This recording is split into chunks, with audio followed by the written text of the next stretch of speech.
एक गांव में पुट्ठा नाम का बेहद आलसी और कामचोर व्यक्ति रहा करता था। उसके आलसीपन के कारण गांव के सभी लोग उससे बेहद परेशान थे। वह सारा दिन पड़े पड़े बस ऊंचे ऊंचे सपने देखा करता था। आज भी वो एक खेत में एक पेड़ के नीचे आंखें बंद करके लेटा हुआ था कि तभी खेत के मालिक चौधरी की आवाज उसके कानों में टकराई। यहाँ क्या कर रहा है पुट्ठा? तुझे मैंने यहाँ काम पर रखा है या आराम करने के लिए? हैं? कौन है भाई जिसने मुझे सपनों से जगा दिया? अरे अपनी सोई हुई आंखें फाड़ कर तो देख, मैं हूँ इस खेत का मालिक। अरे आप हैं चौधरी जी? ये क्या, अभी अभी तो आकर लेटा हूँ चौधरी जी। क्या आपके खेत में काम करके कुछ देर आराम भी नहीं कर सकते? पिछले 3 घंटों से तुझे इसी पेड़ के नीचे लेटा देख रहा हूँ। बाकी सब लोग मेहनत से फसल काटने में जुटे हुए हैं और तू तो यहाँ पर ऐसे आराम कर रहा है जैसे कि तू इस खेत का मालिक हो। चिंता मत कीजिए चौधरी साहब, एक दिन वो भी आएगा जब मैं तुम्हारे जैसे न जाने कितने खेतों का मालिक बनूंगा। दरअसल बात यह है कि ये छोटे मोटे काम मेरे लिए नहीं बने हैं, मैं कुछ बहुत बड़ा करने के लिए बना हूँ। हाँ पुट्ठा, मैं तो तुझे धक्के देकर उसी दिन निकाल देता जिस दिन मैंने तुझे काम पर रखा था, मगर क्या करूं, तेरी पत्नी के आंसू देखकर मैं पिघल गया। लेकिन अब मैं और ज्यादा तुझे बर्दाश्त नहीं कर सकता। मैं यहाँ पर मजदूरों को काम करने की तनख्वाह देता हूँ, आराम करने की तनख्वाह नहीं देता। ठीक है, अगर आप मुझे काम पर नहीं रखना चाहते तो मुझे कोई फर्क नहीं पड़ता, लेकिन 10 दिन जो मैंने जी तोड़ करके मेहनत की है उसके पैसे तो मुझे दे दो। तेरा दिमाग तो ठीक है पुट्ठा, पिछले 10 दिनों में तूने 12 घंटों में 12 मिनट भी काम नहीं किया। किस बात के पैसे? देखो चौधरी, किसी गरीब को दबाना अच्छी बात नहीं होती। अरे आपने फिल्मों में नहीं देखा क्या, जब भी कोई अमीर आदमी किसी व्यक्ति को उसकी तनख्वाह नहीं देता था तो वो गरीब डाकू बन जाता था। भाई पुट्ठा की बात सुनकर चौधरी हंसने लगा। डाकू बनने के लिए भी बहुत मेहनत लगती है पुट्ठा, पता है तुझे? बंदूक उठानी पड़ती है, घुड़सवारी करनी पड़ती है। तुझसे तो वो भी नहीं होगा। इससे पहले कि मैं तुझे धक्के देकर यहाँ से निकाल दूं, सीधी तरह से यहाँ से मेरी आंखों के सामने से दूर हो जा। चौधरी का गुस्सा देखकर पुट्ठा डर गया और चुपचाप अपने घर चला गया।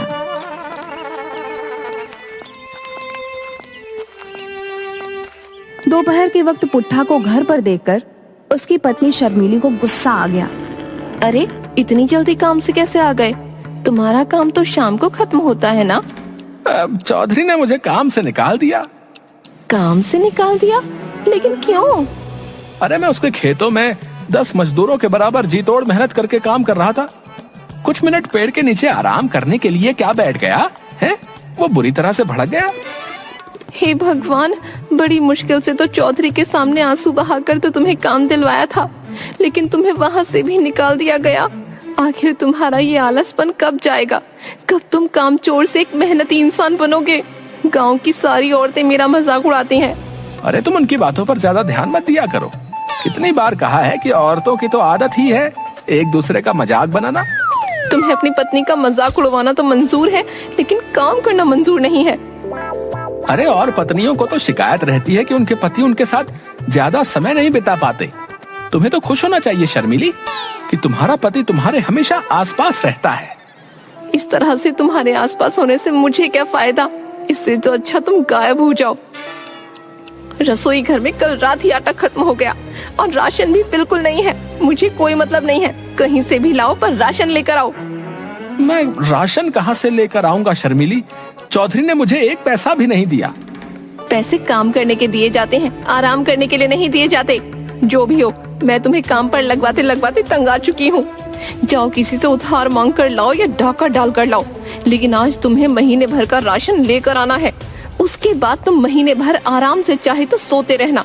मैं तुमसे कुछ नहीं बोलूंगी। और सुनो, राशन लिए बगैर घर में घुस मत जाना। इतना कहकर शर्मिली ने वहाँ रखा चाकू गुस्से से उठा लिया।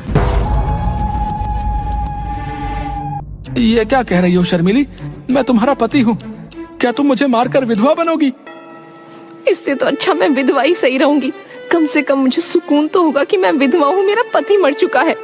शर्मिली का गुस्सा देख पुट्ठा तुरंत बाहर आ गया और बड़बड़ाते हुए बोला, हे भगवान, बच गया आज। ये शर्मिली को आज क्या हो गया? आज तो मेरी खैर नहीं। आज तो शर्मिली ने साक्षात काली का रूप ले लिया। लेकिन मैं राशन कहाँ से लेकर आऊंगा?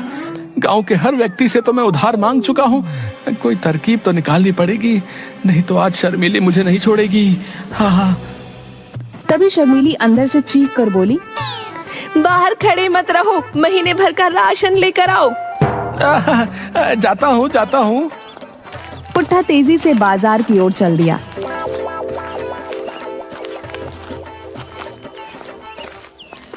मगर कुछ ही दूर जाकर वह थक गया।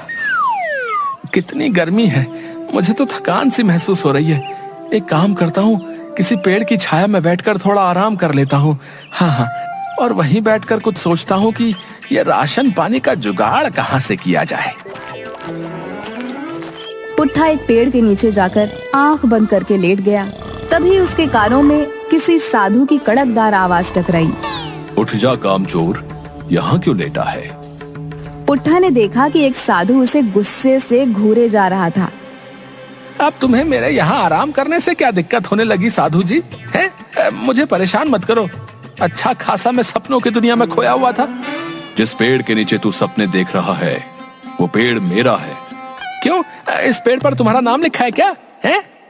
इस समय मैं इस पेड़ के नीचे बैठकर तपस्या करता हूँ। तपस्या करनी है साधु जी तो हिमालय की चोटी में जाकर तपस्या करो, भगवान प्रसन्न होंगे।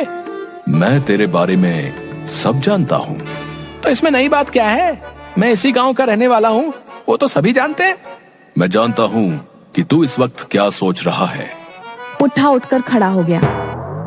क्या सोच रहा हूँ बताओ? तू सोच रहा है कि तू महीने भर का राशन कहाँ से लेकर आएगा और कैसे लेकर आएगा। अरे आप तो वाकई बहुत पहुंचे हुए साधु हैं, लेकिन इससे मुझे क्या घंटा फर्क पड़ता है? अरे मन की बातें तो बहुत से साधु बता देते हैं, पर मदद कोई नहीं करता। पुट्ठा की बात सुनकर साधु मुस्कुराते हुए बोला, अगर मैं तेरी मदद करूंगा तो क्या तू मेहनती बनेगा? जब तुम मेरी मदद करके मुझे धन दौलत दे दोगे तो मुझे मेहनती बनने की क्या जरूरत है? लेकिन वो सब बातें बात की हैं, तुम मेरी मदद कैसे कर सकते हो? पुट्ठा की बात सुनकर साधु ने अपना हाथ हवा में घुमाया कि अचानक एक मुर्गी साधु के हाथ में आ गई। अरे साधु जी, आप तो जादूगर भी मालूम होते हो। ये जादू नहीं मूर्ख, सिद्धि है। तुझ जैसा आम इंसान नहीं समझेगा। अब मेरी बात को ध्यान से सुन। इस मुर्गी को अपने घर ले जा। क्या साधु जी, हैं? इस मुर्गी का भला मैं अचार डालूंगा? अरे मैं और मेरी पत्नी तो शाकाहारी हैं। मूर्ख व्यक्ति, पहले मेरी बात तो पूरी सुन। ये मुर्गी रोज एक अंडा देगी। समझ गया साधु महाराज, आगे बोलने की जरूरत नहीं है। और मैं उस अंडे को बाजार में बेच दूं? मूर्ख, ये तुझे रोज सोने का अंडा देगी। तू उस सोने के अंडे को रोज बाजार में बेच आना। धीरे धीरे करके तू अमीर हो जाएगा और तेरे सारे सपने पूरे हो जाएंगे। इसमें तो बहुत वक्त लग जाएगा साधु जी। मैं रोज रोज करके इसका अंडा देने का इंतजार नहीं कर सकता। मुझे आप ऐसी मुर्गी दे दीजिए जो एक बार में ही ढेर सारे सोने के अंडे दे दे, और फिर ये मुर्गी तो कल से अंडा देगी। मुझे तो अभी महीने भर का राशन लाना है। साधु ने क्रोधित होकर अपना हाथ दोबारा हवा में लहराया और मुर्गी गायब हो गई। तू सिर्फ कामचोर ही नहीं बल्कि मूर्ख भी है। अब जो भी हो साधु जी, मुझे तो तुरंत अमीर बनना है। साधु ने अपना हाथ फिर से लहराया कि तभी उसके हाथों में एक कुल्हाड़ी आ गई। ये ले, इस कुल्हाड़ी को अपने साथ लेकर जा। इस कुल्हाड़ी की खासियत ये है कि तू इस कुल्हाड़ी को जिस पेड़ पर भी चलाएगा, ये कुल्हाड़ी उस पेड़ को अपने आप काट देगी और तू उन लकड़ियों को बाजार में बेच आना। ये कैसी बातें कर रहे हैं साधु जी? हैं? कुल्हाड़ी ही देनी थी तो सोने की देते। अब आप ही बताइए, लकड़ियां बेचने तो मुझे बाजार जाना पड़ेगा ना, उसमें मेहनत लगेगी, वो मैं नहीं कर सकता। पुट्ठा की बात सुनकर साधु बुरी तरीके से झुंझला गया। तो फिर तुझे क्या चाहिए? साधु की बात सुनकर पुट्ठा बहुत ही गहरी सोच में डूबते हुए बोला, फिलहाल तो मुझे आपके पास जितने भी पैसे हो वो मुझे दे दीजिए, ताकि मैं महीने भर का राशन भरवा लूं। पुट्ठा की बात सुनकर साधु ने एक नोट निकालकर पुट्ठा को थमा दिया। ये ले। ये तो सिर्फ 50 रुपए है। इससे महीने भर का राशन तो क्या, आज का भी राशन नहीं आ पाएगा। आपको पता भी है महंगाई कितनी हो गई है। कहाँ तो आप सोने का अंडा देने वाली मुर्गी मुझे दे रहे थे, और आपकी अपनी जेब से निकला क्या, सिर्फ 50 रुपए। मूर्ख व्यक्ति, मैं अपने पास सिर्फ उतने ही पैसे रखता हूँ जितना मैं अपने पेट में अन्न ग्रहण कर सकूं।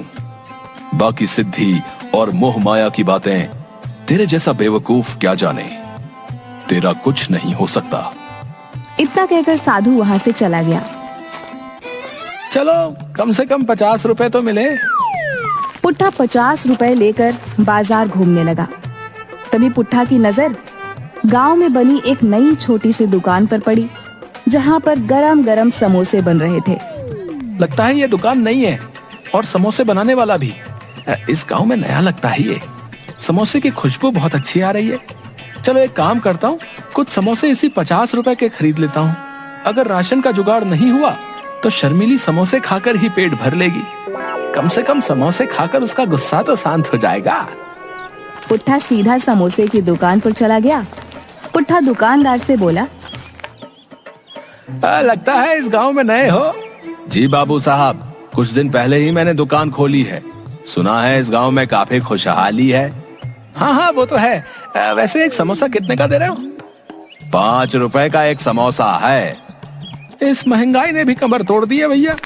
हमारे बचपन में 1 रुपए के 5 समोसे आया करते थे। वो जमाने लद गए साहब। शहर में तो ये समोसा 10 रुपए का मिलता है। सही है, ये लो 50 रुपए। 10 समोसों का पैकेट बना देना। मैं कुछ देर बाद आपसे आकर ले लूंगा, ठीक है? ठीक है। पुट्ठा समोसे वाले को पैसे देकर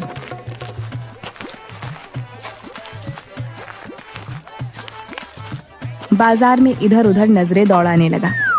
तभी उसकी नजर एक राशन की दुकान पर पड़ी। पुट्ठा उस दुकान में घुस गया। ये लो झोला और महीने भर का राशन भर दो, और पैसे हिसाब में लिख लेना। मैं अगले महीने दे दूंगा, ठीक है? तेरा दिमाग तो ठीक है पुट्ठा, है? अबे तूने तो पिछली उधारी ही नहीं चुकाई। पिछले 6 महीने से तू मुझसे यही कह रहा है कि कल दे दूंगा, कल दे दूंगा। मेरे पैसे देना तो दूर, तू उल्टा उधार मांगने वाला चला आया। भाग यहाँ से। अरे अगर राशन नहीं देना तो अकड़ क्यों रहे हो भैया? हैं? आपको किसी गरीब की बेइज्जती करते हुए शर्म नहीं आती? अबे तू पिछला उधार दिया नहीं और नया उधार मांगने और आ गया। तेरी आरती उतारू क्या है बे? देख पुट्ठा, मैं तुझे 1 रुपए का भी उधार नहीं देने वाला। सबसे पहले पिछली उधारी चुका, और उसके बाद जो भी सामान खरीदना है नगद खरीद। तभी दुकानदार के पास उसका नौकर भोला आ गया। दुकानदार भोला से बोला, अरे भोला, वो जो समोसे वाला है, उससे तू मेरी पत्नी का हार छुड़वा आया क्या? हाँ साहब, मैंने उसे पूरे पैसे दे दिए। भोला की बात सुनकर पुट्ठा सोच में पड़ गया। उसने आंखों के इशारे से भोला को अपनी ओर बुलाया। इतनी बड़ी राशन की दुकान का मालिक होकर इसने उस समोसे वाले को अपनी पत्नी का हार क्यों दे दिया? अरे वो समोसे वाला जो है ना, समोसे के साथ साथ ब्याज का भी काम करता है। मालिक को पैसों की जरूरत थी, तो उन्होंने अपनी पत्नी का हार समोसे वाले के यहाँ गिरवी रख दिया। आज पैसे देकर वो हार छुड़वा लिया। तभी पुट्ठा के दिमाग में एक विचार आया। बड़ा अकड़ रहा था ना, अभी तुझे बताता हूँ।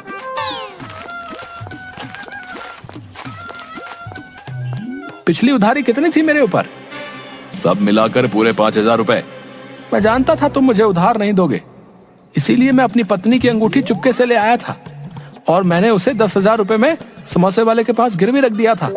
तुम एक काम करो, पूरे 5,000 रुपए का राशन मुझे दे दो, और अपने नौकर भोला को मेरे साथ समोसे वाले के यहाँ भेज दो। मैं समोसे वाले से पैसे दिलवा लूंगा। पुट्ठा की बात सुनकर दुकानदार सोच में पड़ गया। तेरी बीवी के पास सोने की अंगूठी कहाँ से आई बे? अरे मैं कामचोर हूँ, लेकिन मेरी बीवी अच्छे परिवार की है। उस बेचारी को तो पता भी नहीं है कि मैंने उसकी अंगूठी गिरवी रख दी है। दुकानदार ने पुट्ठा की बात पर यकीन कर लिया और पूरे 5,000 का राशन उसे दे दिया और भोला को पुट्ठा के साथ भेज दिया। पुट्ठा उस समोसे वाले से दूर जाकर खड़ा होकर बोला, अरे समोसे वाले भैया। जी भैया। वो 10 का पैकेट तुम भोला को दे देना। ठीक है भैया। भोला ने समझा कि पुट्ठा 10,000 रुपए की बात कर रहा है। पुट्ठा भोला से बोला, 10 का पैकेट ले, अपने मालिक के मुंह पर मार देना।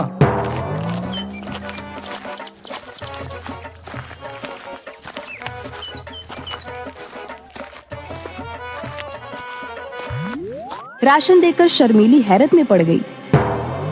ये महीने भर का राशन कहाँ से ले आए तुम? अरे तुमने तो कहा था चोरी करके लाओ या डाका डाल कर लाओ, कहीं से भी लाओ, तो मैं ले आया भाई। हे भगवान, उस वक्त मैं गुस्से में थी। तुमने कहीं वास्तव में चोरी तो नहीं की? अरे नहीं नहीं शर्मिली, इस बार मैंने अपना तेज दिमाग का इस्तेमाल किया है। अब देखना, कुछ ही दिनों में मैं तुम्हें रानी बना दूंगा, रानी। हाँ। पुट्ठा ने इतना कहा ही था कि तभी राशन वाला पुलिस लेकर वहां पहुंच गया और पुट्ठा की सारी करतूत पुट्ठा की पत्नी को बता दी।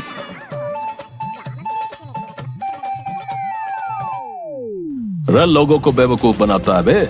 चल थाने ले जाकर तेरी वो पिटाई करूंगा कि तू लोगों को बेवकूफ बनाना भूल जाएगा। मुझे माफ कर दो थानेदार साहब, मैं आइंदा ऐसी हरकत नहीं करूंगा। रे तू माफी के लायक नहीं है, तू एक शातिर ठग है। फिल्मी स्टाइल में लोगों से ठगी करता है। जरूर तूने राजू चाचा मूवी देखी होगी। न, मैंने ऐसी कोई फिल्म नहीं देखी थानेदार साहब। अबे अगर ऐसी कोई मूवी नहीं देखी तो फिर उसी स्टाइल में ठगी करने का विचार तेरे दिमाग में कैसे आ गया? इन्हें माफ कर दीजिए थानेदार साहब, इनकी तरफ से मैं माफी मांगती हूँ। ये जो राशन दुकानदार साहब को बेवकूफ बनाकर लाए हैं, मैं वो पूरा राशन वापस करने को तैयार हूँ। इतना कहकर शर्मीली ने सारा राशन उस दुकानदार को पकड़ा दिया। पुलिस वाले को तो शर्मीली के ऊपर तरस आ गया और उसने पुट्ठा को छोड़ दिया।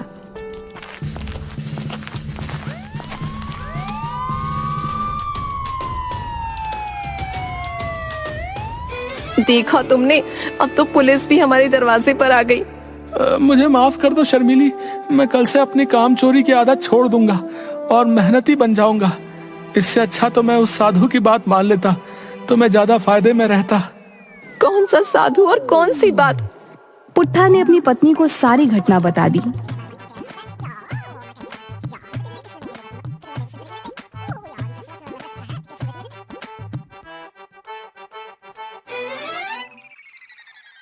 साधु ने बिल्कुल सही कहा था, तुम वाकई एक बेवकूफ आदमी हो। अपने नाम के मुताबिक पुट्ठा के पुट्ठा ही रहोगे। उस रात शर्मीली और पुट्ठा भूखे ही सो गए और अगली सुबह शर्मीली जब आंख खोलती है तो शर्मीली ने देखा उसके बगल में कुछ पैसे रखे हुए थे। शर्मीली ने तुरंत अपने पति पुट्ठा को उठाया। ये पैसे कहाँ से आए? पैसों को देखकर पुट्ठा सोच में पड़ गया। तभी सामने वही साधु प्रकट होकर बोला, ये पैसे मैंने रखे हैं बेवकूफ, क्योंकि तूने मुझसे पैसे ही मांगे थे। चाहता तो मैं तुझे सोना चांदी भी दे सकता था, लेकिन उससे तू और कामचोर हो जाता। इन पैसों से अपने घर का महीने भर का राशन ले आना और इनमें से जो कुछ पैसे बचेंगे तो उन बचे हुए पैसों से कोई छोटा मोटा कारोबार कर लेना और मेहनत से पीछे मत हटना। मुझे माफ कर दीजिए साधु महाराज, मैं मेहनत से अब पीछे नहीं हटूंगा। हाँ। साधु मुस्कुराता हुआ वहां से गायब हो गया और पुट्ठा देखते ही देखते मेहनती और एक सफल कारोबारी बन गया। कुछ ही सालों में वो गांव का सबसे अमीर आदमी बन गया। आज पुट्ठा की गिनती सफल व्यापारियों में होती है